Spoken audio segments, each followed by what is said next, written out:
안녕하세요. 주와 말씀의 교회 매일 묵상입니다. 오늘은 데살로니가 후서 2장 1절부터 17절 말씀 함께 살펴보며 하나님의 은혜 나누도록 하겠습니다. 먼저 본문의 메시지 보겠습니다. 본문은 우리에게 그리스도의 재림에 대해서 알려주고 있습니다. 특별히 1절과 2절 말씀 보면 당시 데살로니가 교회 안에 이 예수 그리스도의 재림에 대한 어떤 잘못된 이야기들이 많이 퍼져 있었던 것 같습니다. 1절과 2절 제가 읽어드리겠습니다.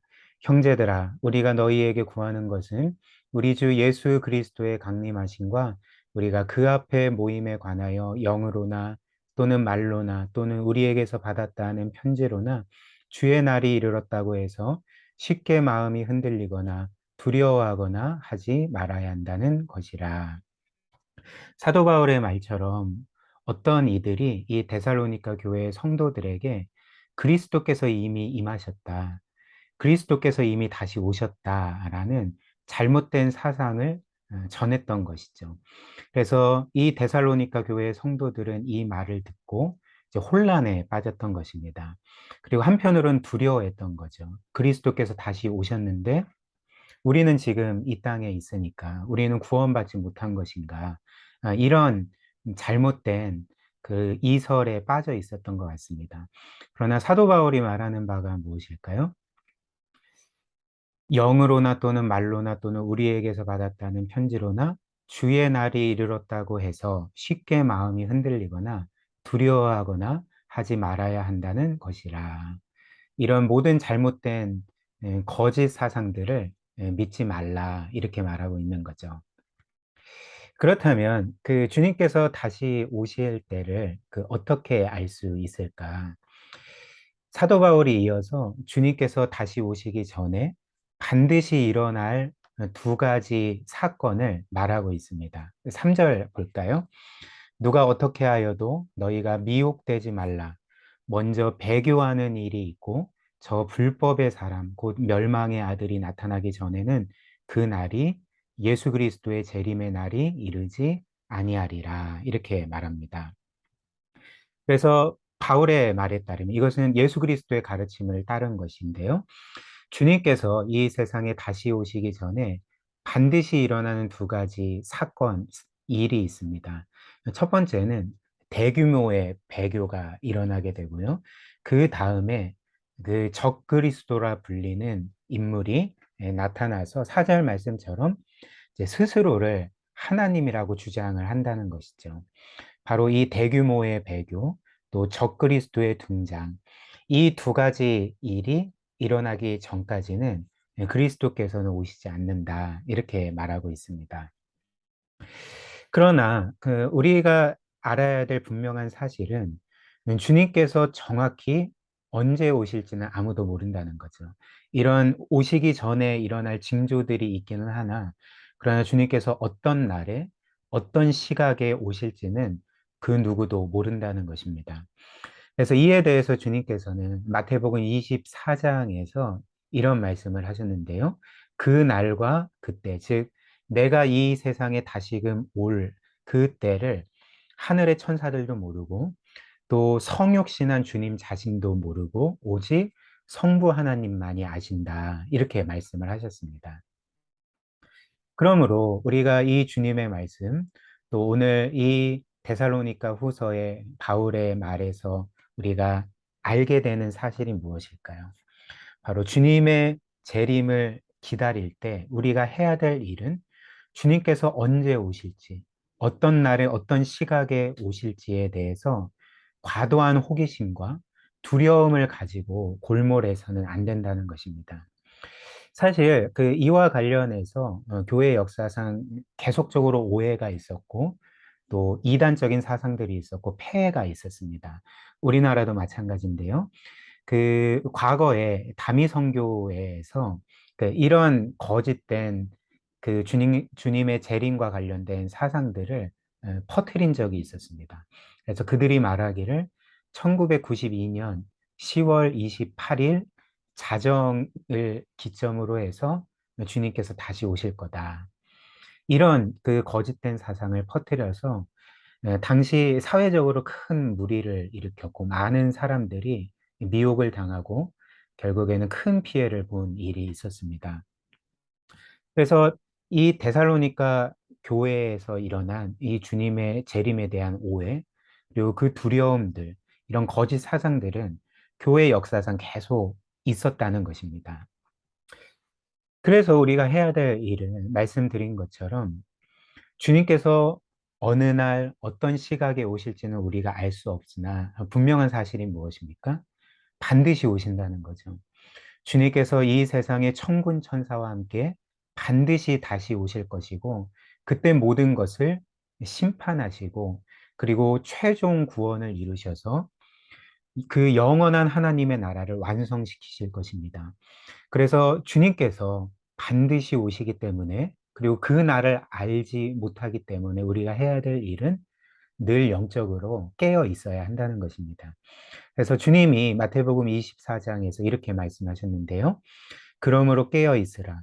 어느 날에 너희 주가 임할지는 너희가 알지 못함이니라. 이러므로 너희도 준비하고 있으라. 생각하지 않은 때에 인자가 오리라. 주님도 우리에게 깨어 있으라. 준비하고 있어라. 늘 주님의 오심을 믿고 확신하면서 영적으로 깨어 주를 위해 살아라. 이렇게 우리에게 말씀하고 계시는 것입니다. 그렇다면 우리는 영적으로 깨어 있는다는 것이 어떤 것을 의미할까? 물론 우리를 구원하신 한없는 은혜를 베풀어 주신 그 하나님과 주님의 뜻대로 거룩한 삶을 살아가는 것도 영적으로 깨어 있는 거지만, 그러나 우리가 해야 될 가장 중요한 일이 있습니다. 우리가 주님의 재림과 관련해서 굳게 믿고 늘 기억하며 살아야 될 것이 있다는 거죠. 그것이 무엇이냐면, 주님께서 재림하실 때 그 목적은 우리를 심판하시기 위함이 아니라 우리의 최종 구원을 이루시고 우리에게 영원하고 무한한 영광을 안겨주시기 위해서 이 세상에 다시 오심을 우리가 기억해야 한다는 거죠. 그러므로 주님께서 다시 오실 그 날은 주를 끝까지 믿지 않는 자들에게는 심판을 의미하지만 주를 믿는 우리에게는 영광의 날인 것입니다. 그 영원한 하나님의 나라로 들어가 영원한 복을 누리게 되는 시작점이라는 거죠. 이런 이유로 사도 바울이 주님의 재림에 대해서 말한 후에 이제 이렇게 권면하고 있습니다. 13절과 14절입니다. 주께서 사랑하시는 형제들아, 우리가 항상 너희에 관하여 마땅히 하나님께 감사할 것은 하나님이 처음부터 너희를 택하사 성령의 거룩하게 하심과 진리를 믿음으로 구원을 받게 하심이니, 이를 위하여 우리의 복음으로 너희를 부르사 우리 주 예수 그리스도의 영광을 얻게 하려 하심이니라.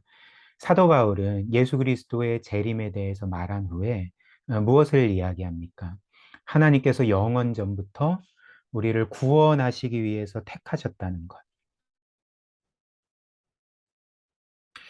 그리고 택하신 우리를 그리스도의 십자가의 완전한 대속의 은혜로 구원하셨다는 것. 그래서 우리는 그 그리스도의 구원으로 인해서 이미 우리의 모든 죄가 사함받고 하나님께 의롭다 선언을 받고 하나님의 자녀가 되었다는 것. 이것을 기억해야 한다는 거죠. 그래서 그리스도 안에 있는 우리에게는 결코 정죄함이 없습니다. 마지막 날 언제가 될지는 모르나 그리스도께서 이 세상에 다시 오시고 모든 것들을 심판하실 때 우리는 그 심판에 해당되지 않는 것이죠. 오히려 그 날은 14절 말씀처럼 하나님께서 그분의 자녀인 우리를 위해서 예비하신 영광을 얻게 되는, 말 그대로 우리에게는 영광스러운 최종 구원이 성취되는 날이라는 것입니다. 따라서 우리는 이 복음을 굳게 믿고 늘 기억한다면 우리는 결코 이런 말을 할 수가 없는 거죠. 이런 생각을 할 수가 없습니다. 오늘이라도 그리스도께서 다시 오시면 내가 구원받을 수 있을까? 혹시 심판을 받게 되진 않을까? 라고 생각하며 두려워하지 않게 될 것입니다. 오히려 이미 우리를 완전히 구원하신 그 하나님의 은혜, 또 그리스도의 그 놀라운 사랑을 기억하고 또 하나님께서 그리스도 안에서 우리를 위해 예비하신 그 영원한 나라와 상속과 영광을 기억하며 그 나라의 모든 영광을 받을 것을 우리가 기억하면서 이 땅에 거하는 동안 주님께서 오시는 그 날까지 우리는 정말 굳은 확신과 용기와 감사함과 평안함과 기쁨 가운데 주의 뜻을 행하며 살아갈 수가 있을 것입니다. 오늘 말씀 기억하며 함께 기도할까요? 오늘 말씀처럼 주님은 반드시 오십니다. 오늘이라도 주님께서는 이 세상에 다시 오실 수가 있습니다. 이를 기억하면서 주님의 말씀처럼 늘 깨어 있도록 늘 영적으로 준비된 삶을 살고 그런 은혜 가운데 살아가도록 우리에게 힘을 주시도록 기도했으면 좋겠고요. 또 주님께서 다시 오시는 날에 우리가 얻을 그 영원한 영광 늘 기억하면서 이 땅을 살아가며 범사에 감사하고 또 자족하며 평안한 가운데 살아가도록 이런 은혜 오늘 우리에게 주시도록 우리 함께 기도하도록 하겠습니다.